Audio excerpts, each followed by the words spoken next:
Good evening, everybody. Good evening indeed, and welcome to another round of the Race Anywhere World Series. We're here for Season 2, the EU split of this wonderful championship here on Absolute Sim Racing. My name is Chaz Dracop, and I'm delighted to have alongside me this evening at the wonderful Monza, Craig King. Craig, we're at the Temple of Speed, mate. A fantastic opportunity for many drivers to get maybe a stronger result than they'd expect tonight, thanks to the wonderful world of slipstreaming.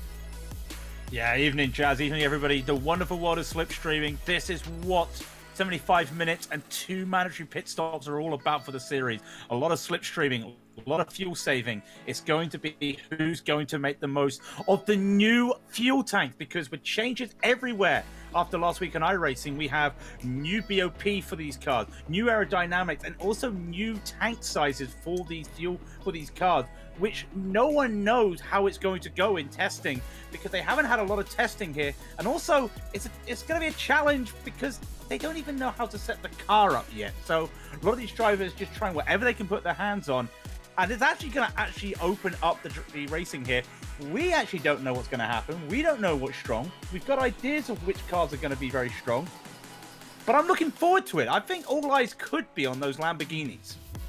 Yeah, I'd say so. You know, it's looking like it's going to be very, very close indeed with all the Lambos. I mean, they're very, very slippery, very nifty, sleek cars indeed. So I think they're going to go well around here at Monza tonight. I've seen a couple of them there in my time, and I tell you what, they certainly look the part. The Italian Bulls flying at the home of the Tifosi might be an upset for any Ferrari fans out there, but you never know. We're just coming to the end of practice right now, and then the drivers will get straight into it with, of course, the race itself. Now, as we both know, it's all down to championship order, but it's going to be a very, very intriguing one, this, because some drivers, like I say, starting early on, I think that we're going to see a number of them sort of sit behind and just wait, think about the long game here, maybe save a bit of fuel, do things methodically, I should say, not melodically, methodically. Maybe a bit of hard work involved in terms of trying to stay in a train, for example. That's never the easiest thing to do, is it? No, we do see it a lot with the pro drivers. They'll stay in a train for quite a bit, but for the amateurs, for the pro-ams, they need to. To give you an idea of how close the championship is, Michael Panaman and Juan-Manuel Kea, they are first and second in the amateurs, separated by 5 points. For P3 in the amateurs, Andrew Madel, Dean Tim, Simon Dodd all sit on 600 points. And then Werner S on 575, Timothy van der Burg on 570. They've got a chance. It's all to play for in the amateurs. It's also the same with the pro-ams if they start to go gridding. 10 points separate Daniel Sedgwick and Ethan Bass, and then P3's all up for it with Thomas Reiter, Mitchell Marschalkeverd, and Albin Kelberg. Just 25 points separate those 3 drivers. And of course, when it comes to the pros, 10 points separate Oscar Copeland, and Sean Campbell, and James Armstrong is just holding on there in P3 on 615. But here is the grid starting. Fabian Scheiseg, of course, will lead them off. And that means James Armstrong will be taking them home in P2. Sean Campbell will be 3rd, and Oscar Coper will be 4th. In the prize, it's Stuart Reynolds, followed by Harry Wills, Alvin Kelberg, Mitchell Marschalkeverd, Thomas Reiter, Ethan Bass, and Daniel Sedgley will be at the back of the pro-ams. And quickly for the amateurs, Ashrad Al-Haddad will lead them off with Michael Fowler beside him. Goetz Kaseki will be with Timothy van der Broek. Werner S, followed by Simon Dodd. Dean Timms and Andrew Madel will be side by side as they battle for P3. And Juan-Manuel Kea and Michael Padaman, they're going to be on the back row. That's going to be interesting. We know what Michael Padaman can do going up the order. Can he do it at the Temple of Speed? That's going to be interesting. I think you're right. I think we may see some of these drivers just hold back, and maybe we'll find out where they're going to go once we get past the final pit stop. Yeah, that's it. A lot of these drivers, you know, they'll be waiting for that final chance. It's like a lot of endurance racing. You never really know where you sort of line up with the other drivers, especially in sim racing, until it gets to that final session where you're in the actual, well, the proper positions, let's say. The proper positions, if I get my words out. You know, you're in that last stint.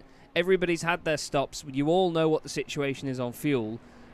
And that's when it becomes very, very apparent. Here's Fabian Scheiseg in the very garish Iron Brew Ford GT.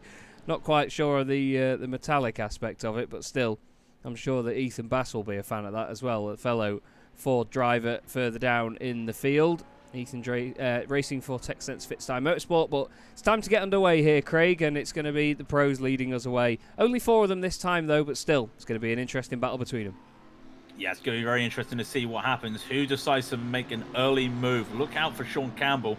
He gets the inside line. He may try and get past James Armstrong at the start, but Fabian will be leading them off. Remember, the green flag does not indicate go. Fabian controls the pace, and he's just going to box them all in just a little bit and wait till the last moment until he's got the chance, and now he goes. And straight away, James Armstrong tries to cut off Campbell, and you can just see what that's caused right now. It's going to cause a very chaotic situation here. Can Armstrong hold this off with Campbell? He can, but he's going to have to hold on to Copa. Are we going to see a side-by-side going into the first chicane? Copa decides it's not worth the hassle. Are we going to get the similar situation in the Pro-Ams, I wonder?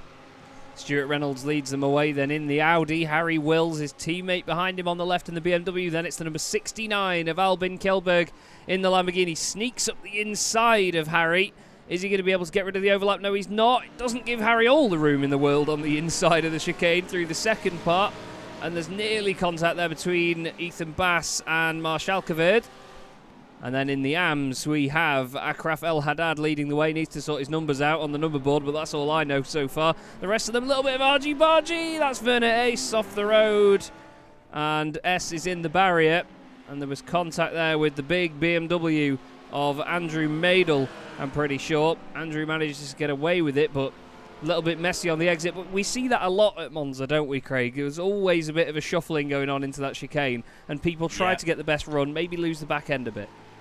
Yeah, and actually, while that was happening, Michael Paterman was in a little bit of a battle with 111K, the championship leaders, and Paterman goes spinning, coming down the Curva Grande, and he's gone up to the back of the field now. So we're just going to get a quick replay of that, I think. That's Werner S. actually just getting there. There is Michael Paterman there.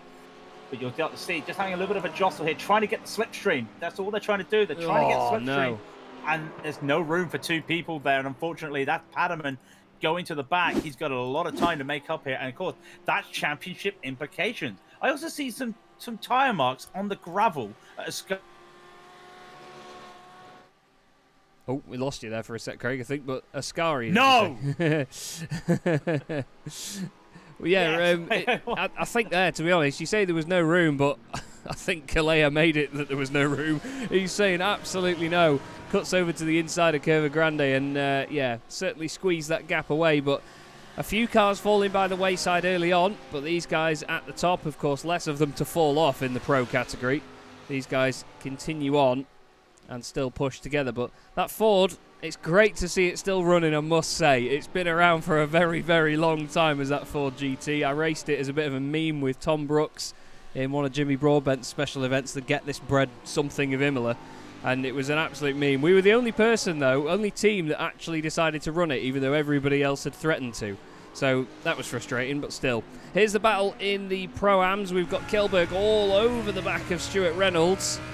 The Swede chasing down the Twisted Racing Team yellow driver in that Audi. At least he's got something nice to look at while he's chasing him, but still. It's not an easy place to overtake when it comes to the Lesmos, but we'll have to see what he can do down to Ascari. That Audi looks like it's got some good legs out of there, though. Got some very good legs, and of course, also one thing just we got to talk about there as we were just going past Lesmo. New track limits at Lesmo, the old track limits as I call them, are back on iRacing, and that allows these drivers to open it up a bit more here at the exit of Lesmo 2, and you start to see it's really working for them. And of course, as well, with these new updates to aero and tires, some of these drivers are now taking Ascari flat, something I could never do. When we used to have this in the old GT3s, you'd have to do a little bit of a lift of what you get the car go at the back. Not seeing much lifting going down to the Parabolica here by these drivers. Maybe they'll be looking for a move. Does any of them get a good run? I'm not sure at the moment. Harry Wills trying to do that for Twisted Racing. He's got one of his teammates, Stuart Reynolds, there. It's a bit of a Twisted Racing sandwich, but does Kjellberg decide to go for a move here? You know, he's really up close there, and I wouldn't be surprised if he starts to lift off. There he goes. He lifts off. He will go for the braking, and Harry Wills telegraphs that. That's what we're going to see, I think. And meanwhile, behind him, Thomas Reiter makes a move on Mitchell Mashalkoverd there.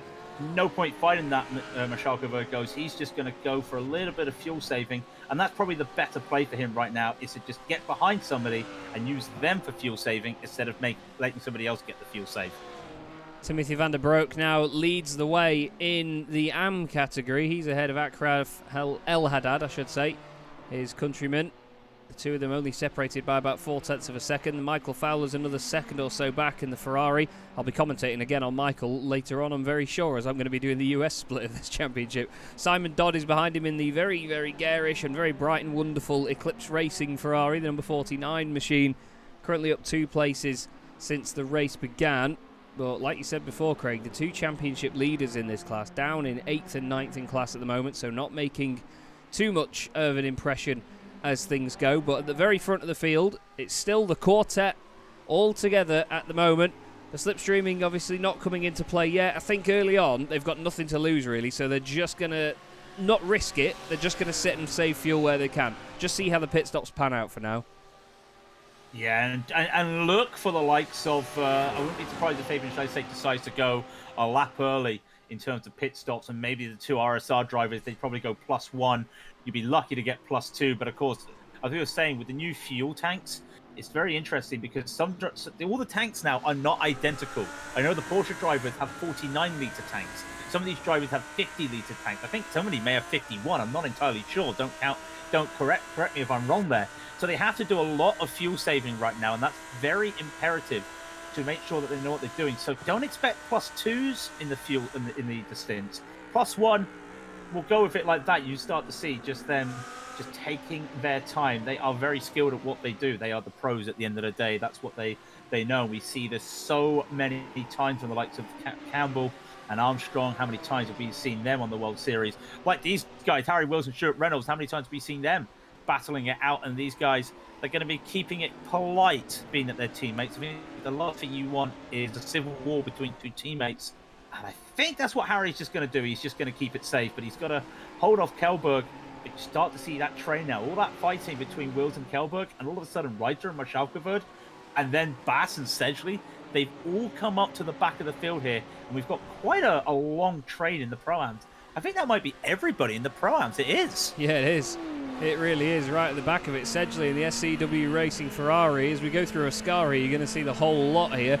Notice, though, that Harry Wills and Stuart Reynolds both had their AM-branded banners on their cars and number boards as well. It's quite interesting. They clearly didn't believe in themselves that much. But still, through Ascari, there you go. You can see just about everybody. And right in front of us, you see Ethan Bass in the TechSense Fitstyle Motorsport Ford GT GT3. And that Ford has got some legs on it. It's an absolutely wonderful, big old beefy V8 wagon, but Sedgley right now, he's playing the game as well. He knows that he doesn't have to make a move, he can just sit there, but there is a tiny bit of a gap ahead to Marshalkeverd from Ethan Bass. We've got moves going on further down as Michael Fowler has had an issue and Dean Timms has also had an issue. Let's have a quick look back at this. This is even further back, actually. Armstrong had a problem here somewhere, which we will see. Into Lesmo 2. No such issue there by the look of it, but then Dean Timms fell into trouble himself. This is the Race for Fun Ferrari. Gitz Gisecki just runs wide slightly as well, but this is where the main problem happened for Dean Timms. Okay, so Ascari, so this is probably a bit more likely. Dean's on the inside. Oh no, sorry, that was Dean's teammate, wasn't it? The 54 car of Michael Fowler. Oh, and then Gisecki's lost it. Ah, and then Dean gets collected. That is far from an ideal scenario, isn't it, Craig? It's not exactly vital there as well, especially with Dean Timms battling it out for 3rd place in the championship. The key thing for him, though, he's one of the only drivers in amateur with still a drop week. It might be minus 55 points, but it's still a drop week, so he can afford to take a DNF and still look better, but that's not what he's looking for right now. And that's another car in the background we just go spinning. They're out of the second chicane, but we'll go back to that very shortly. Sorry. In fact, here's the replay. It's Dean Timms again. Yeah, Dean Timms again. I thought it looked like Dean Timms. Does he just take too much of the inside? Let's just see. He doesn't clip the grass. Oh, it's already gone. Too much speed. Way too much speed there. That's what's happened, I think. Yeah, it sounded like maybe that and a combination with too harsh a downshift, and suddenly it spits the rear end around, locks the rear axle, and around she goes. There's a few drivers going off here and there, obviously abusing the track limits slightly, but doesn't seem like it's too bad at the moment. I keep getting the warnings saying that so-and-so has gone off, so-and-so's gone off. That's how the confusion happened a few minutes ago with what incident was actually a big problem. But the top 4 doing really well. And there is your entire Pro-Am field covered by 2.9 seconds. Very, very impressive as they come down towards us once more. Ethan Bass stuck in the middle of it in the sleek Ford. That big Porsche in front of him is not going anywhere anytime soon, though, is it? No, Mashalka Verdi, I know he'd been having a bit of struggles this week with the Porsche, just trying to get it going. I don't think this is the track that's going to suit the Porsche now in terms of just the high-end speed and also just getting around. It's also pretty low, so it does not like the bumps, and also it's always nice just to get his name on the board just so we can see how long it makes that bar at the bottom. Always nice when that happens there. But for Mashalka Verdi, he's just looking to play the game here. He needs a good result here to set himself up for the final race. He's currently sitting fourth in the championship, 5.85, 15 points behind Thomas Reiter. And, of course, Thomas Reiter is a car ahead of him. So he needs to get ahead just to give himself some chance. But the key thing is that everybody apart from Sedgley and Bass have not got a drop week. So everyone has to play this right. And they're playing this right. And I'll tell you what, this reminds me of like watching F3 at Monza. There's something about it, because there's something with F3, you always get the slipstream battles. So you always get the battles. You'll start to see these guys taking a different line and just weaving around here. And it just feels like an F3 race to me right now with this Pro-Am. Just everybody together, as you see Wills and Reynolds are going to go side by side up ahead. And it wouldn't be surprising if Wills gets that move. He does. That'll be good for Reynolds, though, because he'll get the big toe going on the start-finish straight. Maybe he'll look to make a move into the first chicane. There's a big dump of the clutch there by Aldin Kjellberg as well. He made sure that he's saving fuel, so I don't think he's going to be going for any moves anytime soon. But as you say, though, Craig, very rightly so, we have much smaller fuel tanks than we used to in these GT3 cars, so the two stops will be coming, but they will be a lot more intermittent in terms of where they appear. You know, they'll appear a bit earlier for the first one, and then the second one will not be anywhere near as short a stop. There's a battle for the lead in the AM class as well, by the way. Akraf El Haddad is still in second place, but that gap has certainly closed to Timothy van der Broek. Simon Dodd's another few seconds back, and Giseki's gone in the pits, so I feel like he's probably got a bit of damage. But right now it's the two BMWs out front in the AM class. Interesting car, this BMW. It seems to either be really strong or really poor wherever you take it. There's not been much of a grey area with it from what I've experienced, but that's for the drivers to determine, I guess. Yeah, it's interesting. I know Yuri Kadrol's been doing some testing with all the GT3s like he usually does before a special event, as we've got the Sebring 12 coming up, and he's found the BMW isn't the fastest, the likes of Sebring, but it still has its advantages. It's always been an understeery car. And I've always joked that it's the 5-gear wonder, because you rarely get into that 6th gear. I would have thought Monza would have suited the BMW, but a lot of these drivers are struggling with that BMW at the moment. There's just something about it. They're not getting it right. The toe is the turn-in's not there. Maybe a bit of toe adjustments needed, but it's not there. But of course, we have to remember a lot of these drivers, they're probably using baseline setups and just tweaking it where they can, because it's so hard when a new season comes and setups don't work, where you could take an old setup and tweak it to work. But now with these changes, they're struggling full stop. They don't know where to start, where to begin. And I know there was a joke somewhere that someone was saying, max wing all the time, just have downforce. That's not going to work on a track like Monza, as you can see. They need that speed. And the BMWs, you look at them, there's 4 out there on track at the moment. Yes, Harry Wills is doing really well up ahead. But the others, they are doing well, but they could be doing better. I say that. You've got P1 and P2 in the amateurs, both BMWs, but it just feels to me like they're there just because of what it is at Monza. If it was pure pace, I don't think they'd be there right now. Yeah, that's it. I think one of the main things is that to be able to set up a car properly, you have to have a very, very sturdy baseline to start working from. And I think with these adjustments, people know what their setups used to be like, and they know what they want them to be like going forward. But to achieve those effects now, it means that you'd have to do something different.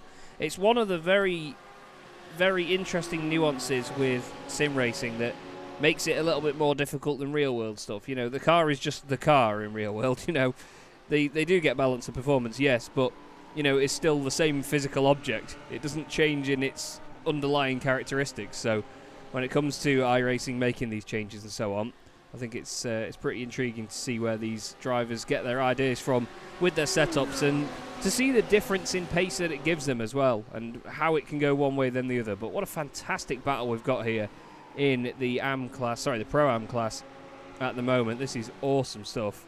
Absolutely awesome.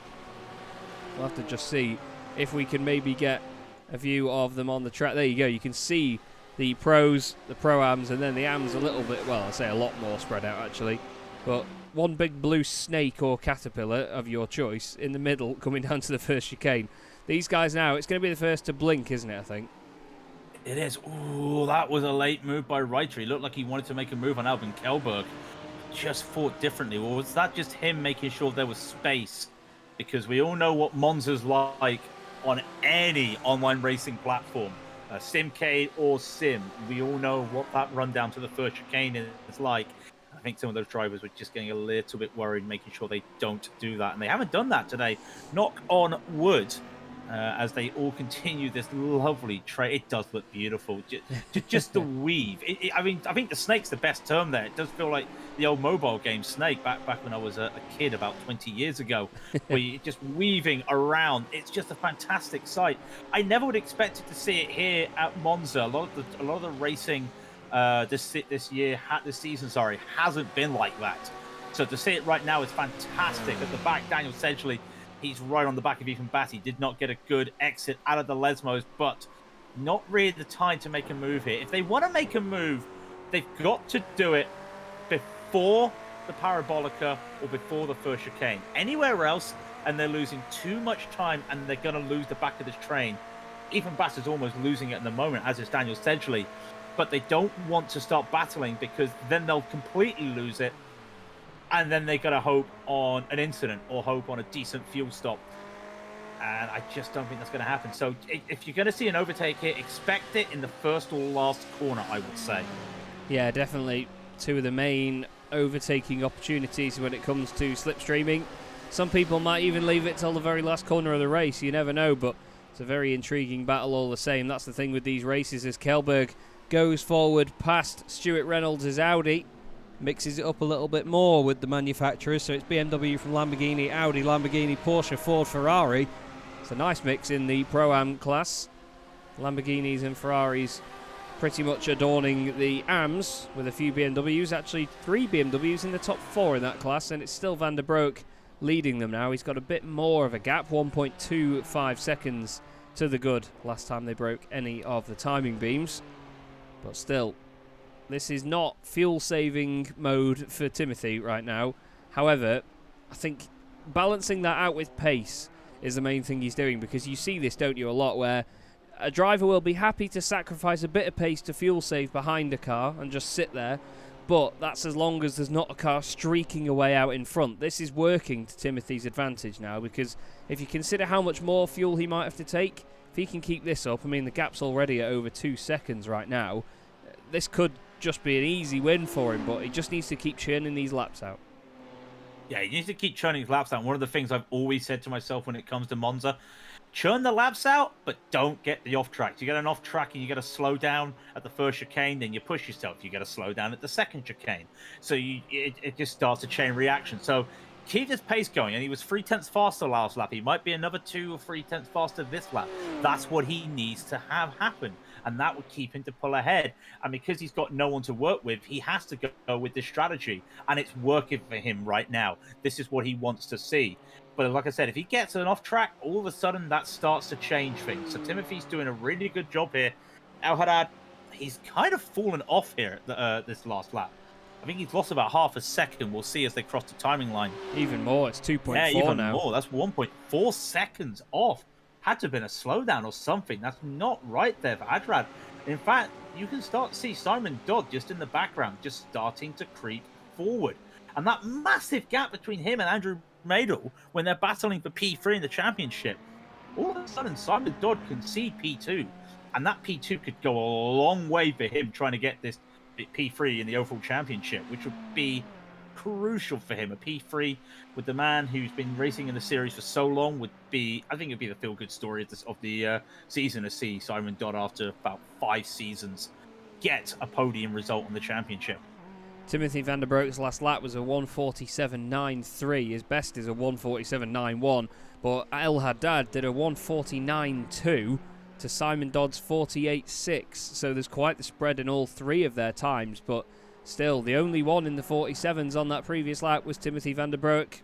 And he is flying. Ethan Bass has made a move, by the way, on Marshalkeveld. And he's done a bit of grass tracking and a bit of gravel smacking. And off goes Ethan. The Ford GT is not a Paris-Dakar machine, I'm afraid, Ethan. That now means that Sedgley has got a good run on Mitchell.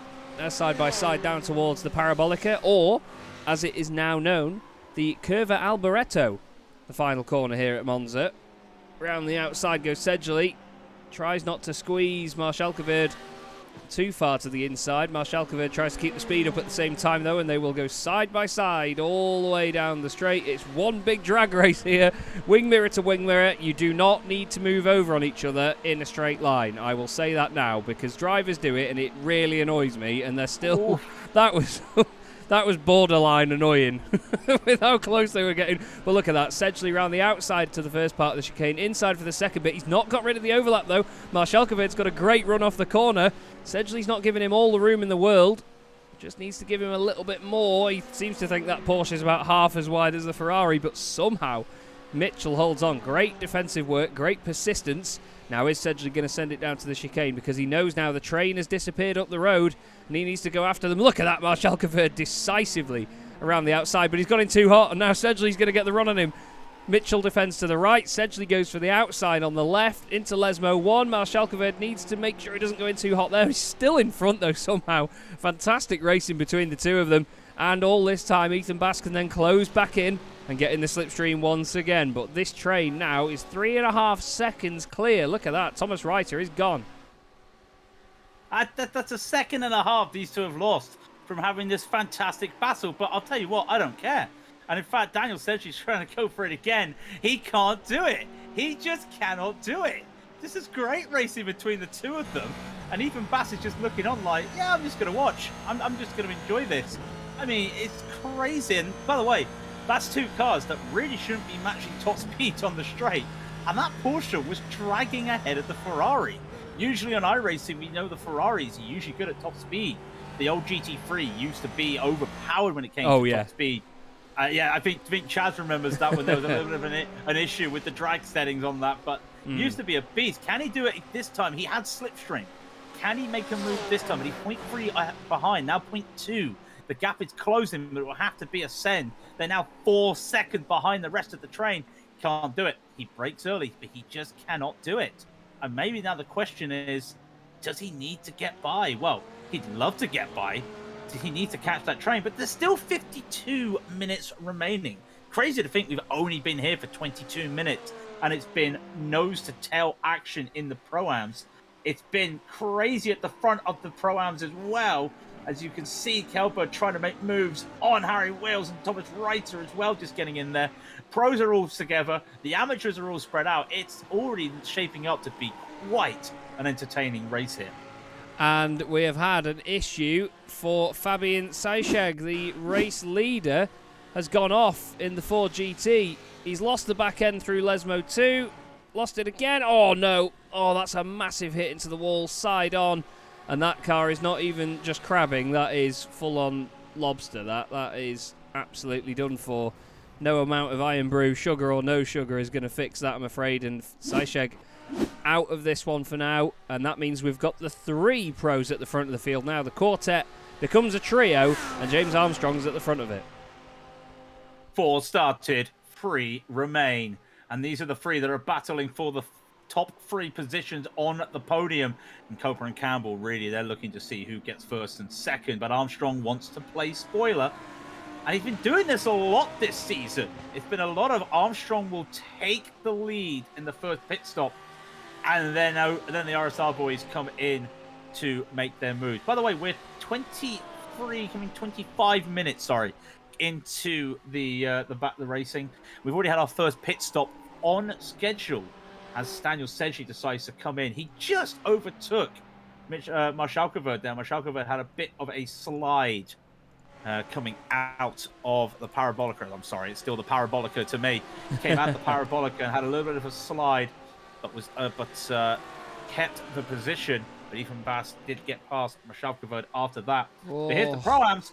They're almost going 3 wide, and that's very safe for Reynolds to just pull back in. And Wills on the inside to the outside, or the outside to the inside, holds on to that position. No, it doesn't. He's lost it now. Yeah, I was going to say. He's lost it now, though. Yeah, he hit the curb really hard on the exit of the chicane. He went nice and wide to try and give Kjellberg a bit of room. But unfortunately, he just overdid it. He was a bit too kind with it, hit the curb, unsettled the back end of the car when he got on the power. Michael Fowler has just had a problem, I'm afraid, so we're going to have a look at that in a sec. But let's just see how these guys get through Ascari, because Kjellberg leads Wills, Reynolds and Reiter. And it looks to me like that Lamborghini is a little bit more comfortable at the front of the train. But let's have a look at what happened to Michael Fowler then, Craig. Yeah, let's just see what he's doing. Comes out of the first... He clipped the gravel. It's the move that most people make. You clip that little bit of gravel, trying to get the quickest exit out of that first chicane. And unfortunately for Michael, it did not pay off for him. He clipped that gravel just a little bit, and he put the throttle down. Oh. And that was it. Reiter made the move on Reynolds, and now Reynolds is going to make the move back. It's going to be a slipstream battle here. Who's going to get the slipstream? Well, technically, Reiter gets the slipstream from Reynolds' teammate, and now Wills realizes this. He's giving his teammate the slipstream. He's going to take the sacrifice here, because Reiter's still getting a tow from Albin Kjellberg. That's not worked out for the Twisted Boys. Wills had to go in pretty early, and Reiter's overtook in too much speed here. The overspeed, and all of a sudden Reiter losing time. A lot of the amateurs also in right now. In fact, the top 5 of the amateurs all into the pit for their first stop very early, such as the nature of the new fuel tanks here. Is there going to be a battle, though, for Reynolds and Reiter? These two, they may have the same situation as Ethan and Mitchell. If they start battling, they're going to lose out. Because while these guys are battling, I think Kjellberg is starting to accelerate. Well, he doesn't look it at the moment, but once he gets in the lead, he does pull away. And that is the biggest issue that these 3 drivers behind him have to deal with. Because if they let him get away, that win is going to be nobody's. I think they're quite lucky at this point that it's Monza and that the slipstream does keep all these guys together here. Otherwise, you're right, Albin would absolutely disappear. But right now, Wills is going to be happy to be able to stick with him. Ethan Bass and Marshalkovod trying to follow on as well in the background. They're not too far back from this battle. They're a good maybe 1.9 seconds off it, but that's not too bad. And the pros are in. They're behind that barrier, trust me. But the pros are in. As here come the Pro-Ams. Now, surely they have to pit this time round as Reiter looks to make a last-minute move down the inside. Let's see where they all go. They're all hugging the right-hand side like they are going to pit. Yes, they will. All into the pits now. Are we going to get any pit lane hijinks? No. So everybody's in the pit apart from the amateurs. I think Werner S is the only amateur yet to pit. So going to be interesting to see where they come out. In fact, the pros just came out as well. And to no surprise, Campbell, Coper, Armstrong. Armstrong's been cycled to the back of the pros. That does not surprise me in the slightest. And you know what? I mean, I'm just also looking, Daniel Sedgley, he might get a jump on a few drivers because remember, he took an early pit stop as well. In fact, he's right behind Werner S, so I don't think he'll get that, as a lot of these Pro-Ams are now coming out of the pit lane. Albin Kjellberg comes out ahead of Harry Wills with Stuart Reynolds as well, and Ethan Bass comes out behind him, almost a little bit of a cross-up there with Reiter and Mashalkovod. Yeah, that has changed everything. Yeah, Sedgley has actually got the jump. I was going to say he might not have done, because don't forget the guys ahead would have had another lap with Slipstream assisting a lot of them, but Sedgley wouldn't have had that. But he was actually sat behind Werner S in the Lamborghini. So, yeah, he has had the slipstream, and he's been able to put in a red-hot lap. And he's now second in class, but Kjellberg holds on importantly. They're a lot more spread out than they were last time, but this is important now. Sedgley puts himself right into the thick of it in that beautiful blue Ferrari for SCW Racing. And now he has to look at basically the Batmobile in front of him, which is Albin Kjellberg's privateer Lamborghini Huracan GT3 Evo. The big beefy black machine driven by the Super Swede. The only Swede in the championship as well. He's representing his country brilliantly so far. in the AMs. Oh, car off big time. That's Reiter. Reiter as well. He's not righted any wrongs there, has he? By doing that nice little spin to loop it back around. But that was a very, very sudden accident, that, and I'm sure we've all seen that before, haven't we, Craig? It's easy to do this. So easy to do it, just too much. Again, trying to take a lot of speed. May have also got a little bit of dirty air from being right behind. That's a heavy hit, and I'll tell you what, Reiter's battling to keep P3 in the championship. He was also battling for the championship, even with 35 points back.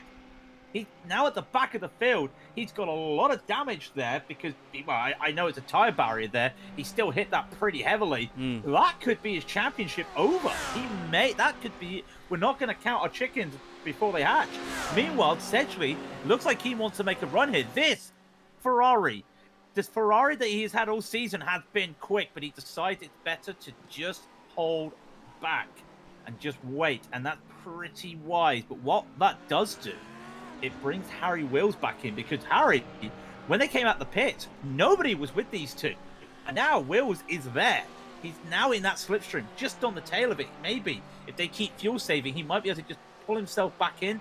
I think the rest of Reynolds and Bass, they're all on their own. Look how much that Pro-Am field has now split open after the first set of pit stops. It's really intriguing that. And I think that's a lot of it is with the new fuel regulations on iRacing.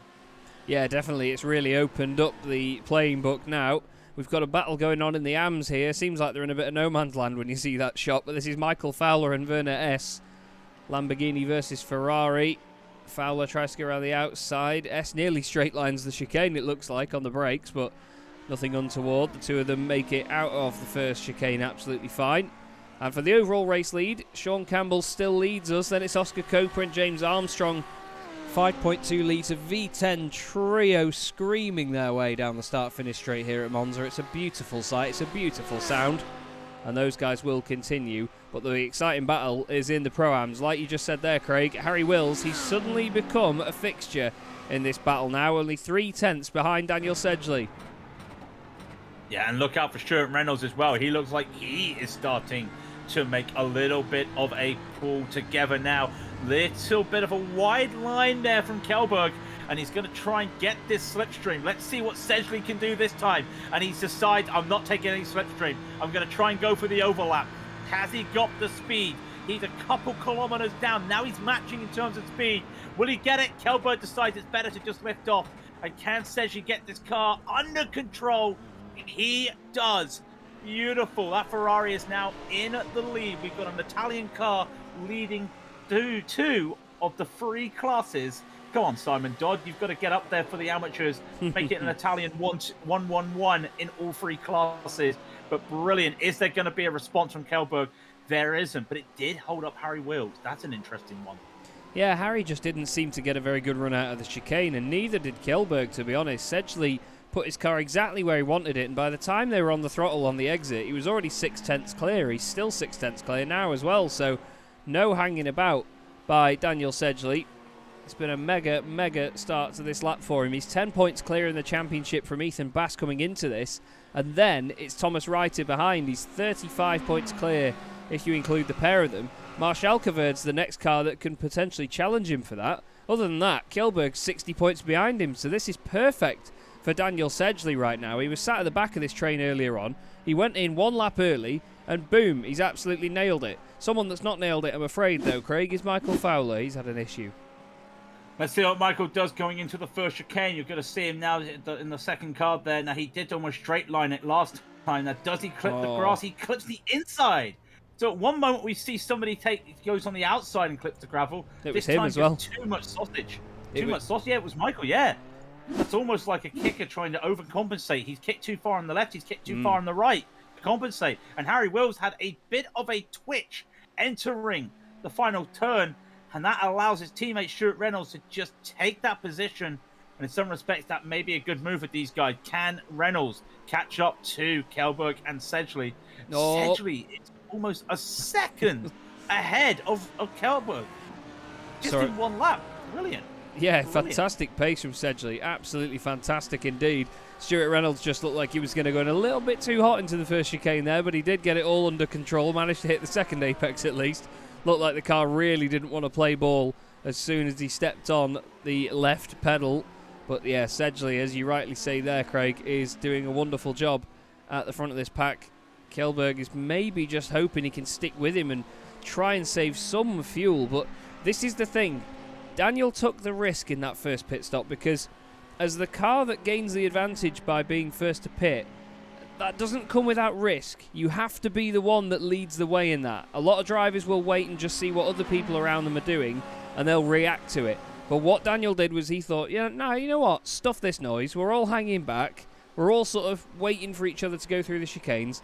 I'm going to go in, fill her up, do an absolutely knackers to the wall lap on the way out and watch this. And it's worked for him now and he's now at the top of the class. So I think that Kjellberg, he maybe wants to just try and do a bit of the same, but he won't want to pit too early because let's not forget he was a lap later than Sedgley last time. So it's going to be a very, very tough call for Albin if he does even consider this early stop.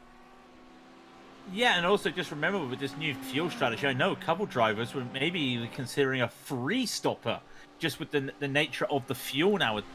So that'd be one to keep an eye out on. But we've seen this so many times, and I must be honest, it's kind of my strategy when I go and do officials and iRacing. Am I behind somebody? Okay, I'm just going to undercut.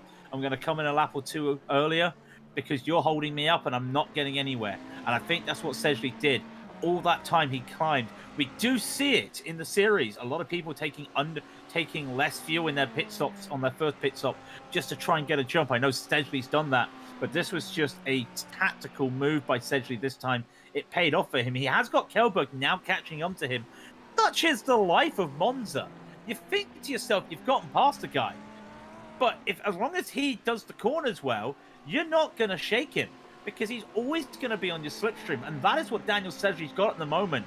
He knows that he can just pull ahead of Kjellberg, but it's not working for him right now. Yeah, it's a bit of a tricky situation, isn't it? I mean, not only have you got to figure out a way to get around the track quicker than everybody else, but you've got to do it in a way that helps you in the long run. Now, we've had an issue for James Armstrong just going way, way wide. Oh, my life. How did you not hit anything, James? Oh, my life.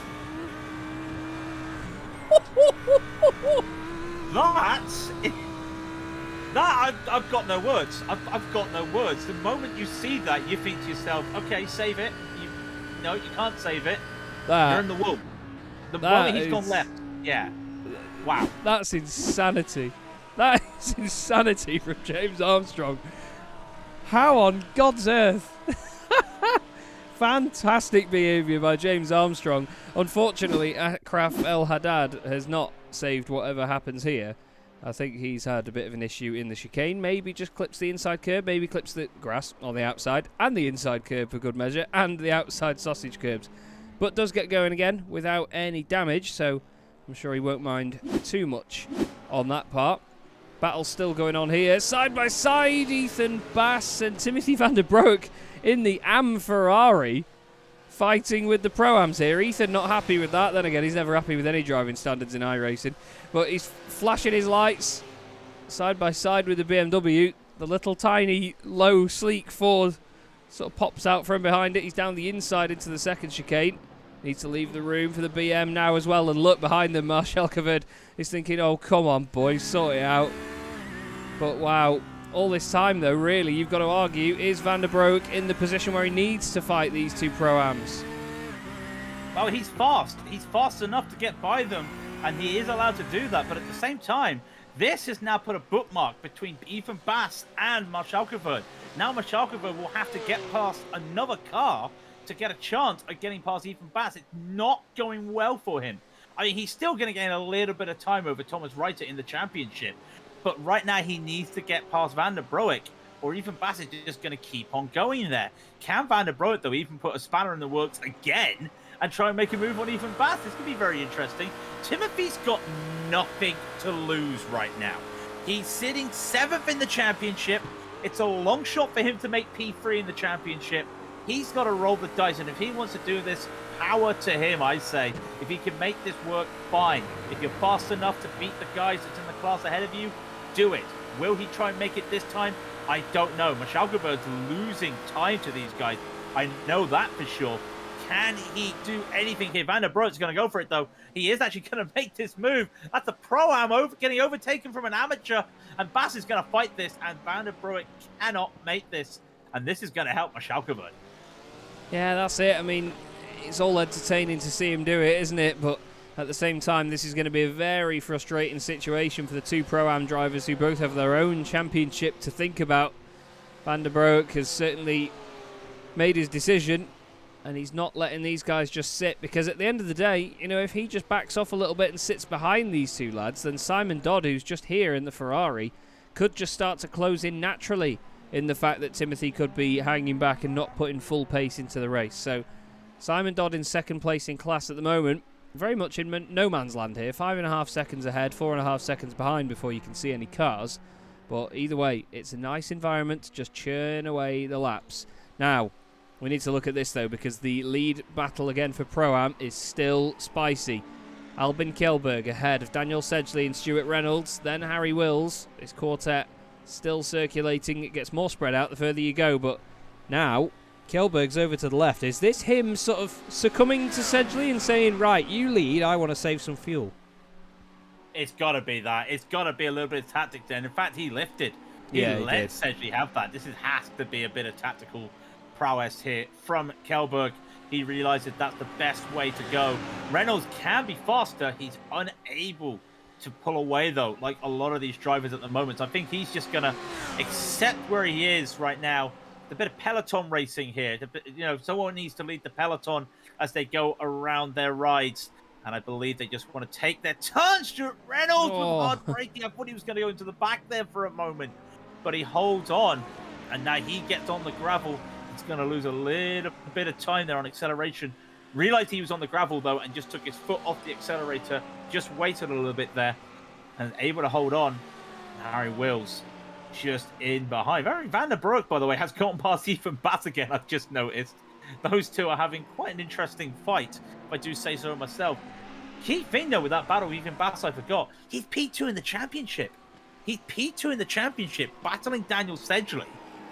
This could be the championship right now. If Ethan Bass gets bogged down at the back of the Pro-Am field and Sedgley wins this race, you might as well give the championship to Sedgley, unofficially. Well, yeah, that's it. I mean, anything could happen in these battles, and, I mean, just because we're later on or even earlier on in the championship, you know, doesn't mean anyone's immune to anything, you know. We always get really dramatic championship finales because that's just how things normally end up, really. There's less time for people to get things done, so they try to act a little bit more on impulse and act a little bit more quickly.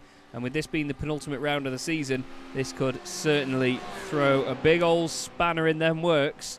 And these two Twisted Racing Team cars, they want to push very, very hard forward indeed, because they won't want anyone taking points away.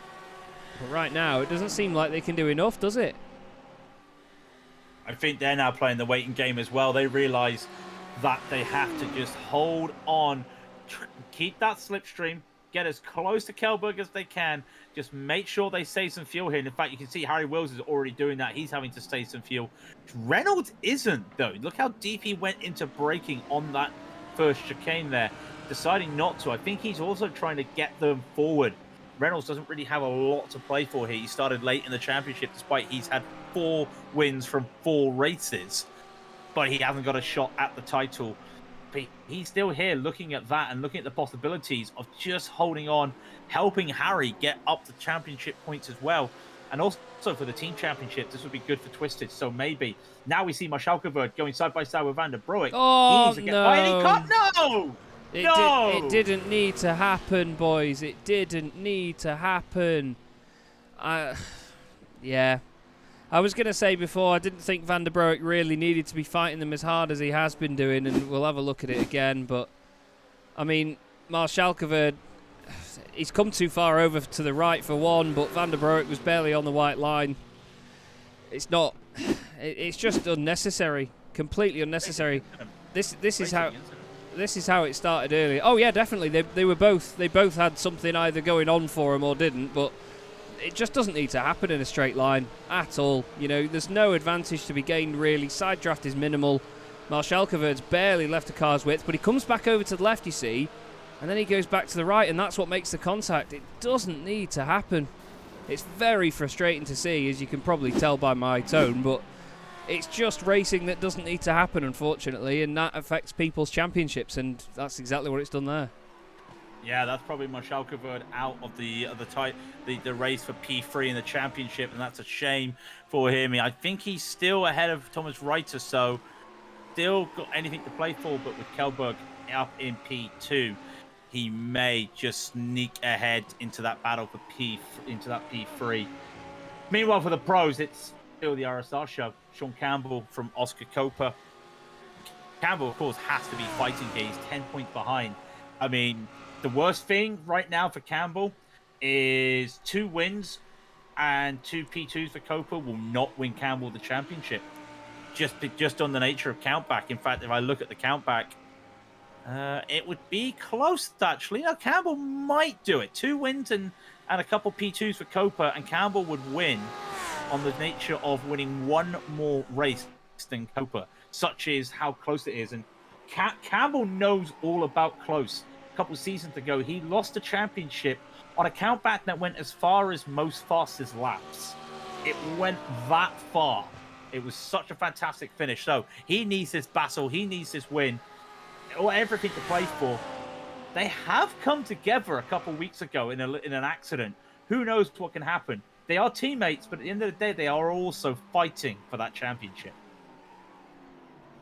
Yeah, that's the thing. I mean, it's every single point counts. I mean, how many times have we both seen in real motorsport and in sim racing as well? A championship can be decided by just 1 point.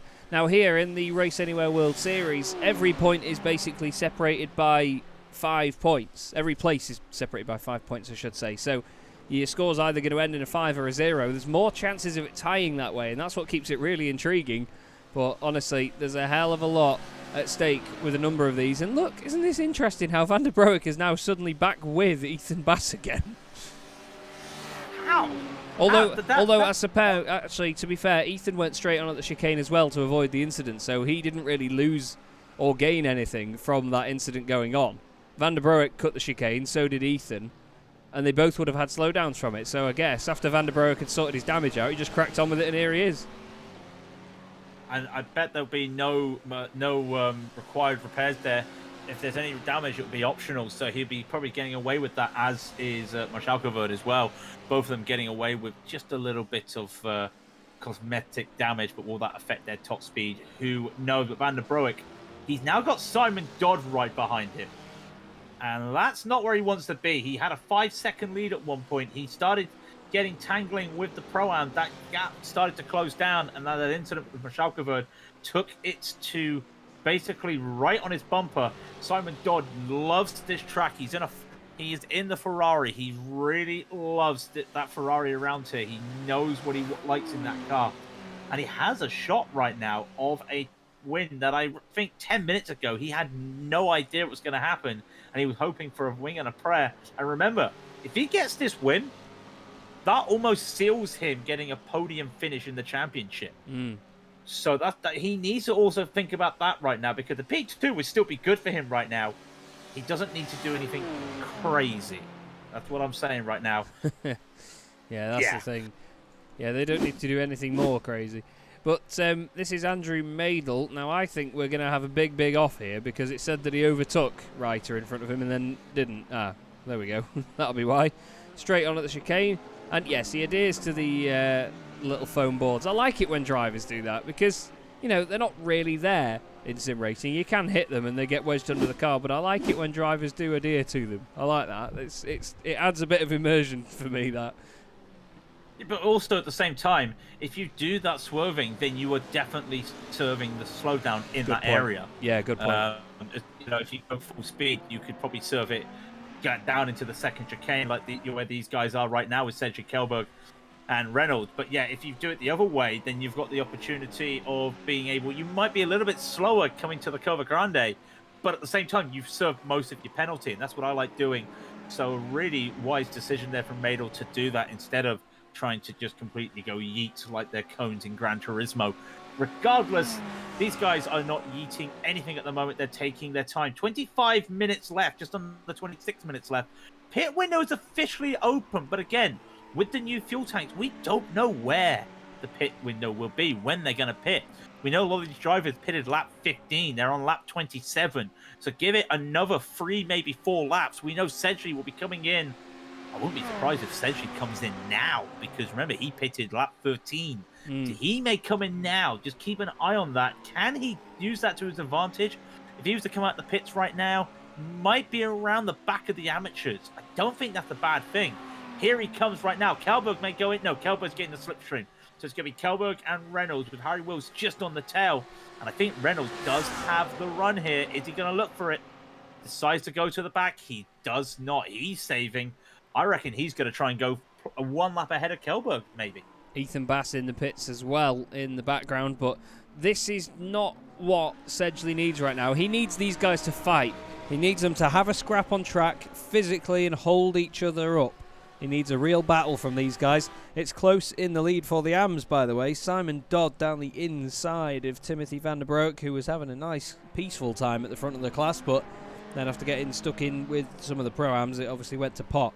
But since then, Simon Dodd stuck with him, and now he's in front in that Ferrari. We've got Michael Patterman and Dean Timms fighting together in the AMs as well.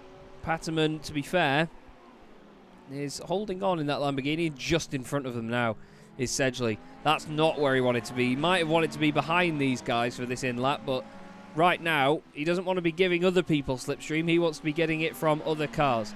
Someone we should look at, really, is our race leader and his teammate, Sean Campbell and Oscar Coper. Still a 1-2 at the moment for RSR Esport. Flying across the line once more, with James Armstrong only 2.2 seconds back from Oscar. Still nice and close between these pair, but this is very much a red arrows flying in formation situation, isn't it? And I'll tell you one thing I am surprised at. That Armstrong's only lost that much time ever since that save. You would have thought, basically, with everybody having that slipstream in front, that he may have lost a lot of time. He's been able to really just hold back. In fact, his times were almost matching last lap with these guys. On my timing screen, they're 44.7s, rounded up to the first decimal point. So he's keeping up with the pace. It's just the fact that he's 2 seconds behind. There's not much he can do. And remember, he got jumped in the pit lane. He was the leader going into the first pit stop. He was unable to hold on to it. And that's the way it goes. Simon Dodd's into the pits as well. A lot of the amateurs now coming into the pits. Remember, they pitted early as well. So they're all going to be coming in. Van der Broek's towed. Now, I did see something there. I'm not sure what's happened there. Have we had a pit lane issue here? As he comes around, I think he's had a pit lane issue. Oh, mate. Oh, no. Oh, again. Maybe that's too aggressive. I mean, a little bit. He took the move knowing that it was better to not go into the back of his opponent. Oh, he actually did almost. Wow. No, he did. He did hit him. He's absolutely clouted Simon Dodd. Simon Dodd's car got a real whack. Somehow it didn't spin. Somehow it didn't spin Simon out of the way. But I don't know if. I mean, if Timothy was planning on going on, it was another very, very clumsy move, because you shouldn't do it. You just shouldn't even risk it. You know, other drivers, you never know when they can break. I saw it recently at a race at Circuit Gilles Villeneuve at Montreal. You know, you go straight on into the pits there. Drivers just weren't aware when each other were going to be braking to come into the pits, and one driver absolutely pile-drived into the back of the others. And it was, again, just a little bit of a lack of awareness or lack of forward planning. And unfortunately, it's cost somebody a lot more. I'm sure that we'll see Simon Dodd back out, but that was for the AM lead, and he might have to get that fixed, because you don't get fast repairs. He's out of the race. He's out. He's still driving. That splitter has seen better days, though. Unfortunately for him, you'll get to see it now as he comes across. There it is.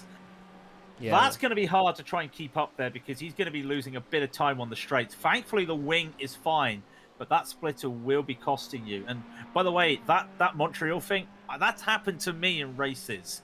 And I'm not a sucker for the rules. I am, actually. That's also protestable. I know that sounds very crazy on iRacing, and that is actually a protestable offense. on that pit lane at Gilles Villeneuve. It is just more awareness. And we know drivers do look to get Slipstream going into the pit lane if they're not pitting. And that just might be one of those situations there. But unfortunately, Van der Broek, that is his race done. He towed. He's also retired the car. These guys haven't retired the car. In fact, they're still waiting to come in. The amateurs are finishing their pit stop. Simon Dodd keeps that lead in the amateurs. But these guys here, they are now battling. And it wouldn't surprise me if they come in this time. Kelberg, Renault, Wheels. And don't forget, Reiter is 25 seconds behind. Everybody else came into the pits. Who's going to get the jump here? Do you know, I wouldn't be surprised if Harry Wheels gets the jump over all two of these guys. You reckon? You reckon he's going to go for it? I suppose he's been sat there long enough, hasn't he? But he's not been battling, has he? He's just been staying behind. He's been catching up. He's not had to do much fuel saving, but he's been able to just hold on. It would not surprise me if he's able to do this. But they should be coming in now. Let's just wait to see. Reynolds, yes, comes in. Kelberg, yes, comes in. Wills will be coming in as well. All of them comes in. By the way, the pros are just coming out the pits as well. And look at that. Armstrong and Campbell side by side. Armstrong and Campbell side by side. And Campbell's had to give up that position. So Armstrong is now in an RSR sandwich. Almost overcooks it going into the first chicane, though. But now this is interesting. Campbell has to get around Armstrong and then have to catch up to Copa. He's already lost a second and a half to his teammate. Unbelievable stuff.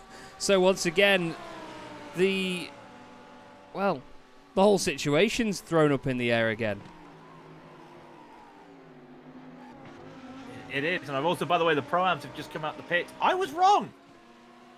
It turns out that Reynolds does keep the lead from Kelberg, and Sedgley gets ahead of everybody, and this is going to be tight. Oh, Sedgley almost got it. He gets ahead of Kelberg, but he could not get past Reynolds, and they're still going to be battling, and Kelberg gets it around the outside of the exit there. That's a nice little move there. There wasn't going to be any Hamilton-Verstappen moments there, but they made it close. They got to keep fighting. The more they fight, though, the more Stuart Reynolds may get ahead of them here. This could be interesting. At the end of the race here, they have 18 minutes left. They're going to be racing right now. There's not going to be any more fuel saving. Expect to see a lot of too wide. Yeah, definitely. This is the point now where people are going to be pushing all the way to the end of the race. They've got the fuel to do it. Some of them might not have taken enough to get to the end, but still, the battling is going to be hard, and here it comes now. James Armstrong side by side with Sean Campbell. Sean tucks in behind, tries to get a cutback, goes to the right. Oh, that's a bit naughty by James. I think he put him on the grass there. Very, very naughty indeed if he did, but still close racing all the same. The pair of them want to stop fighting though and go after Oscar Copa. Oscar's looking pretty at the front of this now. 1.6 seconds to the good. They've got the 18th place Ferrari of Michael Fowler behind them. Hopefully he won't be the Fowler in this situation. And look at that, James Armstrong decisive into the Rettifilio chicane, gets through and manages to just about stay in front of Sean Campbell, but that Lamborghini will be closing once again, I'm sure. We've got a battle going on between Marschalkeverd and Reiter further down the order, but we need to stick with this because this is for the podium positions in the overall standings and of course in the pro class. We have just about 20 minutes of this race left to go here, Craig, and it's about to erupt, I think. I think erupting as well. I thought Campbell was going to make a move there. That's a move that I would usually make. Be brave. There's still a lot of time left, though. They're going to be doing 41 laps, and that's crucial. The timer at the moment for me is saying 41 on the dot, so it could maybe 42. Copa controls the pace of this race right now, and if he just keeps pulling away with these drivers, they've already lost half a second this lap with Armstrong and Campbell having a little bit of a fight. Can Campbell do anything? Not yet. He is thinking about it, though. He is making sure that he can just set himself up. I think if we're going to see a move, it will be at the chicane once again to come around Ascari. You start to see that RSR Lamborghini, that beautiful RSR Lamborghini. It is code red out there for Campbell, though. He needs to get ahead of Armstrong. If he doesn't get ahead of Armstrong, I think you can just put in pencil Oscar Copa as the championship winner for the pros. Yeah, that's it. He's going to certainly have one hand on the trophy. This is a battle in the Pro-Ams, though. Stuart Reynolds, Albin Kilberg, and Daniel Sedgley. The three of them have put on an epic show in their own ways as this race has gone on. But Daniel Sedgley right now is the man that we should ride on board with if Chaz clicks the right buttons. The Ferrari tucks in behind the Lamborghini, behind the Audi. And the three of them now make their way down towards Curva Alboreto, easily over 200 Ks, over 250 Ks now, before they get on the brakes. And listen, Sedgley still saving fuel, even at this stage. Is he not confident in how long we've got left to go? It might just be, like I said, just that idea that we don't know how many laps it's going to be. Like we said, Copa controls the field. Is it going to be 41? Is it going to be 42 laps? It may be 41 laps. But at the moment, these drivers don't know. And maybe Sedgley's starting to think about that. Maybe he's also using that little method just to keep space there. Doesn't want to be right on the back. We know there were some netcode changes. We know there were other changes to damage. But he does not want to be the one that causes issues here. So he'll just hold on back while he lets Reynolds and Kjellberg just have their fight. You're not missing anything in the pros either, because that is still stationary as well. We're looking for whenever they can make a move, really. We always said the best overtaking places this race would be the first and last corners. I still stick by that, but I think some of these drivers may get a little bit dicey in the next 5 minutes. Yeah, definitely. It's going to be very, very feisty, that is for sure. Armstrong and Campbell still side by side. They're becoming best friends right now into Curva Alboreto. Armstrong needs to be careful not to turn into that left rear quarter of Sean. We've seen that so many times before. And look, he's very, very close to the left. Oh, again, I'm going to say it. Don't move over in a straight line. There's no point. Side draft is minimal. Still, these guys have been entertaining us just as much as everybody else. And look, Campbell knows what's good for him. He slots in behind him as they get into the first chicane. Down the back straight towards Curva Alboreto come our Pro-Ams. Reynolds actually with 3/10 over the guys behind. And Wills, you know, he's not completely out of this one yet. He's still there or thereabouts. I mean, he's at least 6/10 off the car ahead, actually. So we'll go on board with him, and you'll see just how much he's about to close in down this straight now. Yeah, just watch the time, watch the speed go up there. By the way, Sedgley was clutching yet again. So he must be short of fuel. He must be worried about this fuel situation. He might make a move here. You can start to see the guys all trying to make their different ways going up the straight, and this will allow Harry to just get closer. And all of a sudden, Sedgley sees that object in his rearview mirror getting bigger. And that's not what he wants to see. It may be a BMW. We know what the BMWs are like for size. But that thing is now starting to loom on. And Wills is really thinking about that P3. He's just waiting to pray. In fact, I don't think he's going to try and fight for this position. He knows that these drivers are fighting for the win, and he knows one mistake by these drivers, he's in it. Such is the roller coaster of Monza. One mistake in a train, and you're going to lose your position and get cycled to the back, and you've got to get back there. So who is the first driver to blink? Well, I'm not sure, really. Reynolds is starting to pull away. Kjellberg's still there. It's all about the slipstream as they come down under the old oval bridge to Ascari. I think Reynolds is starting to pull away here. Oh, and Armstrong's in the pits, sorry. Oh, yeah. Armstrong's in the pits. What has happened here to James Armstrong? He's not got any damage or anything. Has he got a drive-through? It's a drive-through. Oh, man. He's pushed the limits that one little bit too much. Maybe a tiny bit of contact between the two, but I don't think it would have been enough for a 4X. The front of the car does look a little bit wonky as it comes towards us, but it's not too bad. We do need to go back to this, though. If I can get my words out in English, it'd be a good start. Albin Kjellberg, second place in this. Still not quite able to do anything about Reynolds right now, but Harry Wills has now closed up behind Sedgley. This is going to be fantastic to see for these final podium spots. And in the AMS, by the way, Simon Dodd still leads the way. He's got 3.5 seconds over Akraf El Haddad. And then Thomas Reiter and Mitchell Marshalkeverd are behind. Juan Manuel Calleja, a car and a driver that we've really not seen much of in this race, is currently third in class. He is one position ahead of Andrew Madel. Then Michael Patterman is fifth in class. He's got Dean Timms for company, though, so that could change in the end. But Oscar Coper, all the while, a very clean race, much like his wheels. The big bright white wheels on that Lamborghini looking nice and shiny.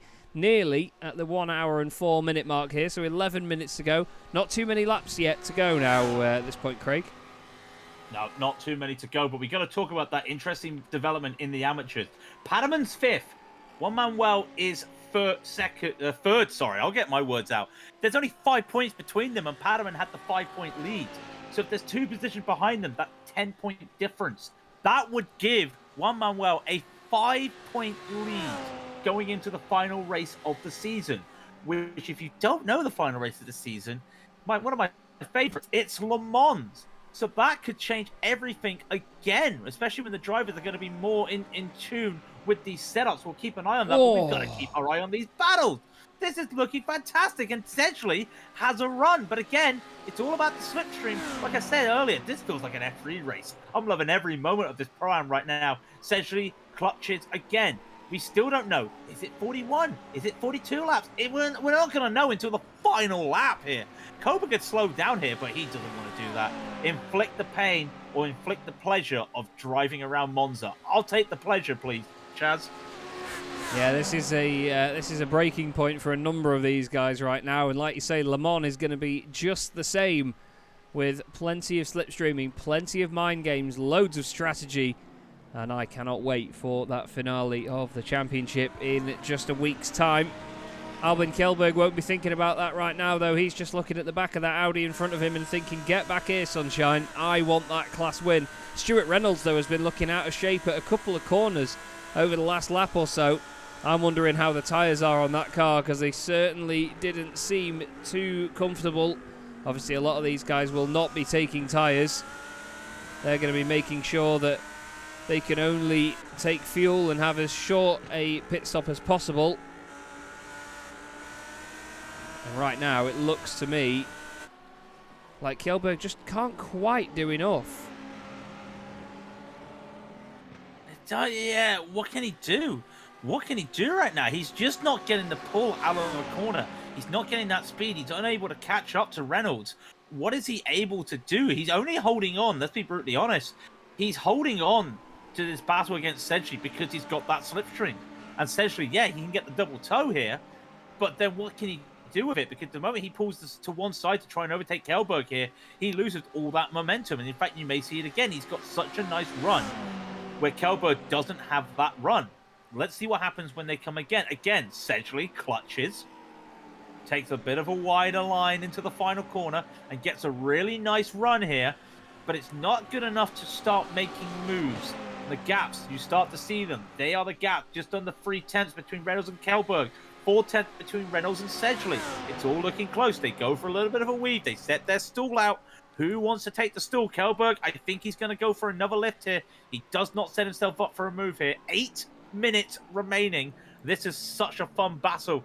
4 cars in the Pro-Ams still have a chance. We started the race with 7 of them in this queue. Now it's 4. 3.5 if Harry doesn't make a mistake at the first chicane. It's all to play for these guys. And really, the only one that's got anything to play for is Daniel Sedgley. Everyone else, they're just in it to win it. Yeah, Daniel just needs to really think with his big boy pants on here and just consider the points, consider how the championship is. You know, he's only going to lose 5 points to Albin Kjellberg if he finishes where he is. At the moment, the difference between the two is 60 points. He will not mind that at all. If we get the same turnout here that we do, same turnout at Le Mans that we have had here, he is champion, basically, because nobody will be able to displace him far enough down the class, unless he has a DNF, to actually gain that many points on him. So, if he just sits in third right now, he can be happy with that. Reynolds is down in 8th in the championship, as you mentioned before, Craig. 430 points to 635 of Sedgley. There is no mathematical way Reynolds can take the championship from him. So, right now, he's in the perfect situation. He's saving enough fuel to get to the end. He doesn't need to risk anything to make moves and get ahead of Albin Kjellberg. He doesn't need to worry about Harry Wills either, because he's 7th in the championship. This is all playing into the hands of Daniel Sedgley. And it's pretty much as, wow, Kjellberg goes wide. Maybe he's thinking, it's time for me to get some slipstream. I think that's exactly what's gone on. But now, he's just given more points to Sedgley in doing that. So let's see how quickly he wants to swap back around, because that didn't... Actually, he's pulling out to the right again. It didn't look like a genuine mistake to me. It looked like he just lifted off, but no, Sedgley lets him go, and Harry Wills goes through as well, does he? Does he? Does he? Not quite. Tight, no. Now, Kjellberg actually did lose the car going into the final corner there. So he did lose that, but he managed to keep the momentum up. Also, we may get a replay very shortly. Ethan Bass did make a mistake out of the Lesmos. That is crucial. Ethan Bass is now near the back of the field. Here we go, just taking too much speed. Car twitches as it's the Ford. It does have a little bit of a twitch there. Tries to save it, unfortunately unable to. He's now second last. Why is that crucial? Well, Ethan Bass is currently P2 in the championship. That could put Daniel Sedgley's name penciled in on the championship, even with a P3. He'd love a P2. He'd love a P1. But right now, he has to think about keeping himself alive. That is the important thing. This is almost like an endurance race right now. What's the goal of an endurance race? Survive, get to the end. Hour 15, you've done an hour and 10. There's 5 minutes left. Just survive, Daniel. Everybody else is really fighting, though. As Oscar Copa, he can just cruise. I think he's probably got the drinks ready and the parasol ready to just sit out and just enjoy the rest of this race. 2.7 seconds, 2.8 almost. Don't think Sean's catching him unless there's a mistake there by Copa, but knock on wood, I can't see it. No, it's been really important racing and really impressive racing by these RSR Esport guys. They've certainly made an impression this evening if they hadn't already in the championship. They've been very controlled, very determined. The facial expression of that Lamborghini basically describes how they've been driving. It's been great to watch. James Armstrong still in third, but some half a minute back now, unfortunately. Simon Dodd still leading the AM class with Akraf El Haddad second. Juan Manuel Calleja is in third place. I'll get my words out one way or another. But it is this battle that we're looking at in the Pro-Ams that is the one to watch right now. This is out of the first chicane. Daniel Sedgley round Curva Grande through all the trees and all sorts towards the De La Roggia chicane. And look, Stuart Reynolds is feeling the need to go defensive. Goes left and right. Might be considered a little bit naughty, but nothing too untoward toward Albin Kjellberg right there. And that Lamborghini, to be fair, has looked very, very racy all race, but just it hasn't quite come together for him yet. But we never know. This might be all he's got in his head for the plan right now. He might just try and get the move done on the very last lap. Yeah, we've seen that as well before, because remember, we've seen some of these drivers, they've given the position up before the final corner and then got that position back going into the first chicane. That might be his plan. And he has learnt a couple times to just save himself and just hold on. So expect some moves, but we're on lap 39 of 41, maybe 42. All depends on what Oscar Copa wants to do here. Another bad exit out of Ascari there for Kjellberg, and Sedgley is almost bump drafting him. They are coming right close together, and then Sedgley lifts, goes around, and now he's trying to get the move. Look how wide Kjellberg is, already on the throttle, and Sedgley's got a really nice run here. He may look to make something, but again, it's a double toe. The moment Sedgley pulls out here, there's nowhere for him to go. He's not going to gain anything. This might be the way it ends. It would be a shame if it ends this way, but I cannot see Sedgley or Wills trying to make any positions up right here. It's just so hard with the slipstream. Yeah, it really is. And at the end of the day, if everyone's getting slipstream off one another, it levels the playing field. So they've not got that much in terms of an advantage being at the back of this train. Harry Wills, yes, he'll get the slipstream from the most amount of cars in this group, but at the end of the day, it's not worth risking the move, and he needs to back out of it on the brakes because the guys ahead of him are all doing that as well. They're all trying to keep this fair and respectful, and that's one thing we have to really, really compliment right now is the fact that it's been so tidy. Werner S. has had a problem, I'm afraid, in his Lamborghini. Is he just going to lose it on the way into Lesmo 1? If I had a quid. Yep. Just as he comes off the brakes, the back end spits around, and it's all good as he goes round the right-hander there. But I'm afraid the back end tries to overtake him a little bit. Now, this might be the white flag.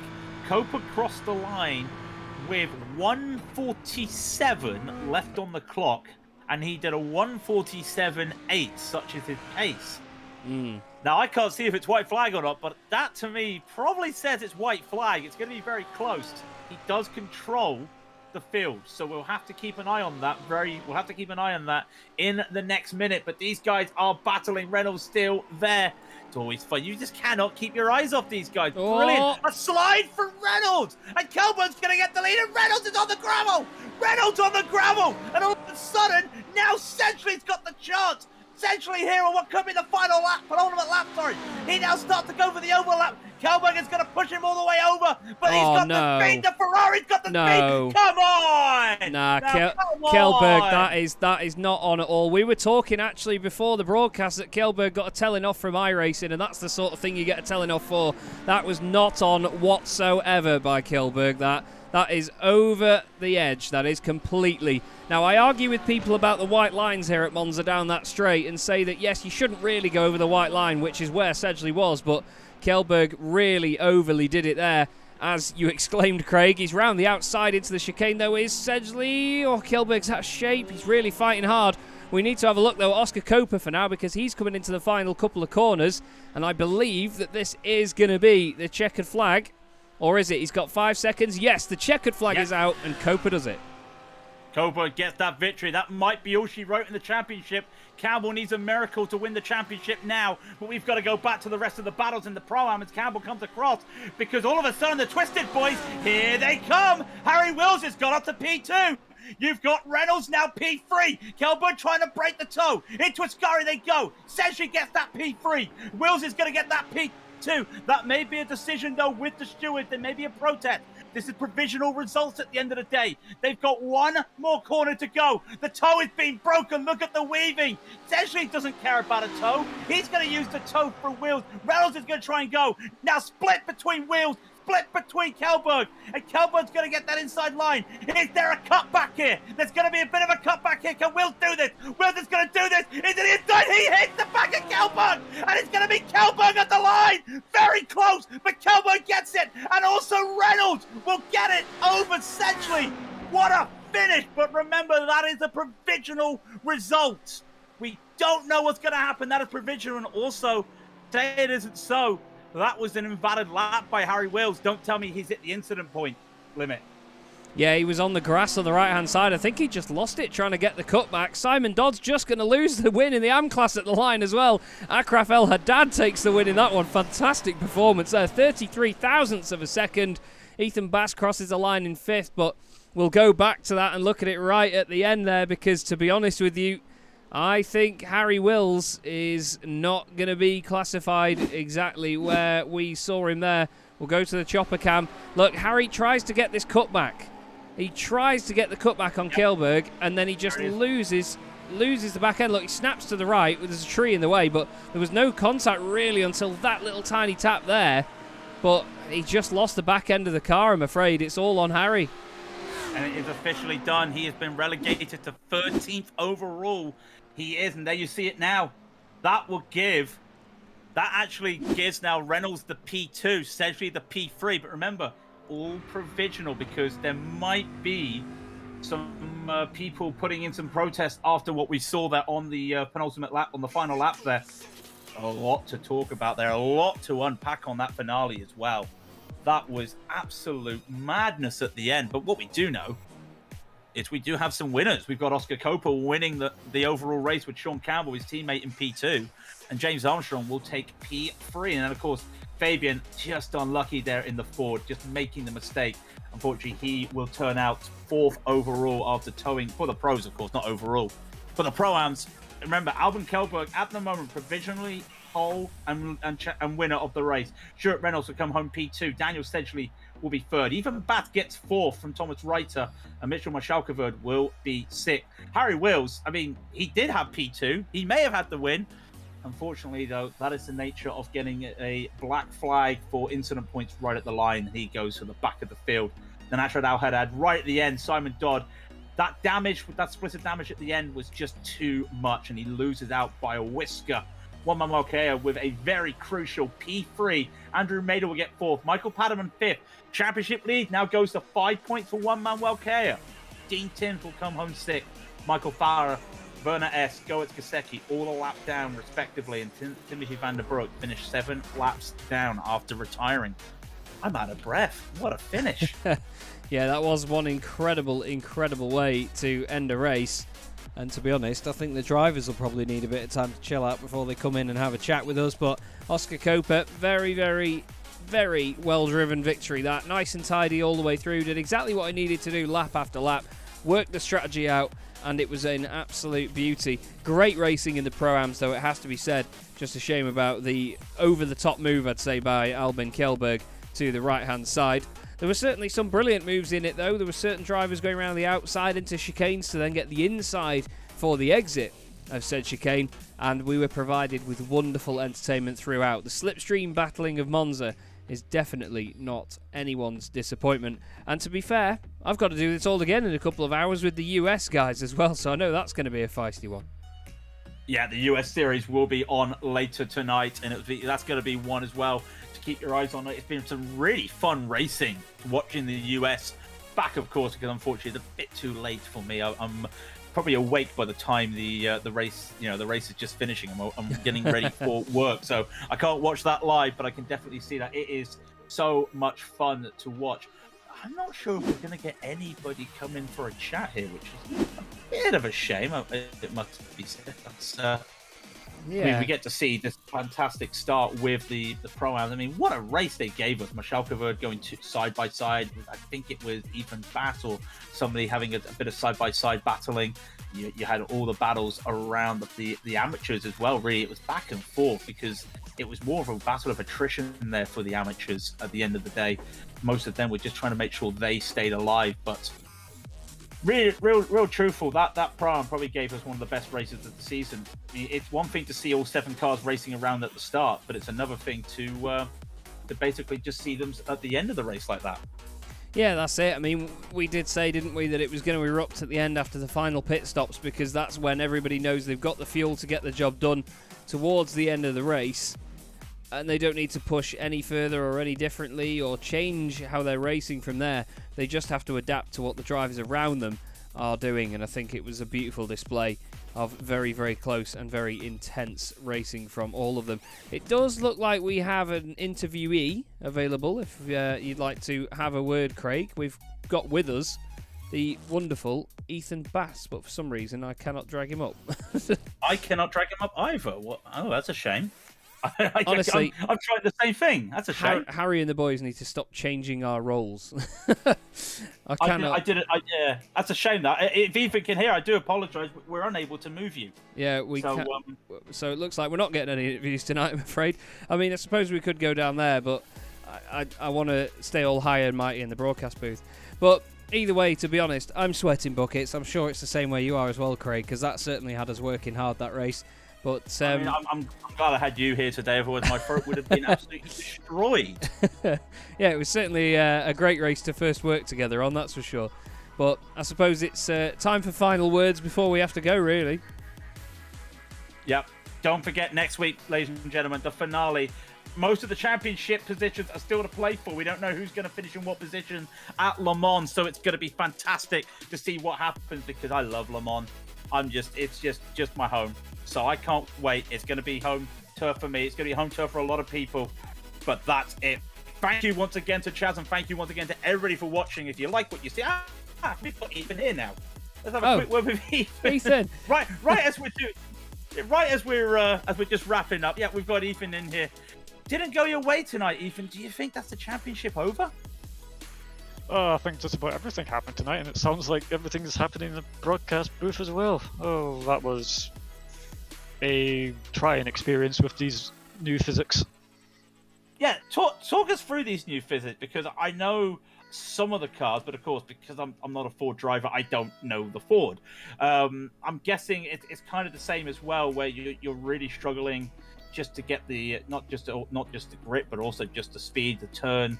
The braking is now different. So, I mean, is it more like trying to rub your belly and rub your head at the same time?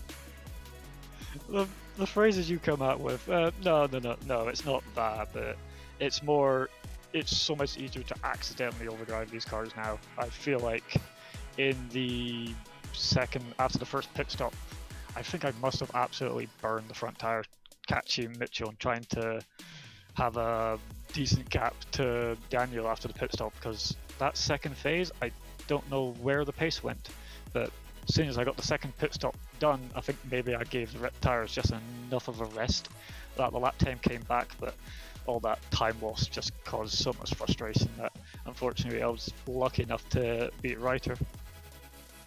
Good. It's Monza, so we know what the slipstream battles are like, and if you lose it, we're seeing on the replay here just earlier in the race when you were near the back of the field. Were you happy just being near the back of the train, full stop? I know some drivers like to be near the front, but most of the races I know just because of you having to start near the back, we find you at the back of the train. Do you find yourself more comfortable there? I had no issues at the back of the train. I was full following Reiter. I thought I could make a move a couple of times, but I was comfortable just keeping Sedgley behind me. It's like whenever I saw him drop back, I was like, that's time to lift and we'll just get the extra lap of fuel. It was actually not hard to get the extra lap of fuel, and it was a good bit of fun. It was only when I caught up to Mitchell that I was thinking if he got a bad exit at Lesmo 2 one lap. I went for the move at Ascari, went off unfortunately. Just relearning how you overtake in these cars. It was very slippery today. Just didn't seem like there was grip. I don't know if it's just, did they repaved Monza? They might have. I hope they haven't. I want to try and race around here. So if they have, I'm going to have to relearn everything again. I mean, one thing you don't have to do is relearn Le Mans. What are we going to expect from you at Le Mans? I mean, you'll have an extra week now to understand the new physics of the car. So will that give you some help, or are you just going to go with your tried and tested at Le Mans because, like everybody else does, it's Le Mans? I think having Monza just before Le Mans was a really good idea. We've now got an actual idea of how these things are on low downforce. They're a little bit different. Like I said, I think it's because of the lack of wing. It's really easy to stamp on the brakes too much and do it too many times, and you just burn the fronts. So it will be a case of don't be too greedy into the Mulsands, and then hopefully hold out and just stay in the train. Like I said, that it'll probably be even more important there. Was there any shout-outs before we let you go for the evening? Other than thanks for Chaz coming on, doing a little broadcast. It's been a while since I heard Chaz. I'll have fun watching this back. I see he's resorted to an old paint, but we'll gloss over that. Hey, I had trading paints on stuff. That's not my trading paints. That's from a league we will not mention. But thanks to Tech Center Envil, Demon Twigs, Flight Color Cancer, Mazes Garage, and Sim3D for helping, as well as Race Anywhere for the broadcast, or hosting the league. Well, thanks, Ethan, for coming in and having a chat as per usual. We look forward to seeing you at Le Mans. Thanks very much, lads. Good to have a little chat and reflect on what probably could have been a better race, but it didn't end in a crash, so there's positives. Thanks, Ethan. I think, Chaz, that will be it for the night. So try and do my final words again as per usual. I'll say thanks to Chaz once again. And if you like what you see, ladies and gentlemen, hit that subscribe button and the thumbs up, because Chaz will be back later on tonight with the Americas series here at Monza as well. They're on their penultimate week, so that's going to be fun as well. They've got a lot of battles to fight for. Chaz is probably going to get some Lemsip for his throat, keep it nice and calm, maybe a power nap. I'm not sure. He might be doing something from like that. But thank you very much, ladies and gentlemen. And again, thank you to Chaz.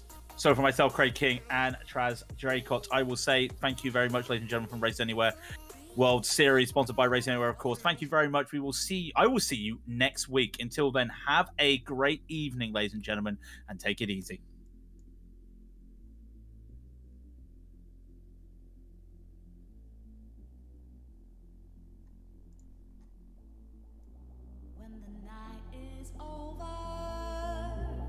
My life is over, 'cause I start thinking again about our time together.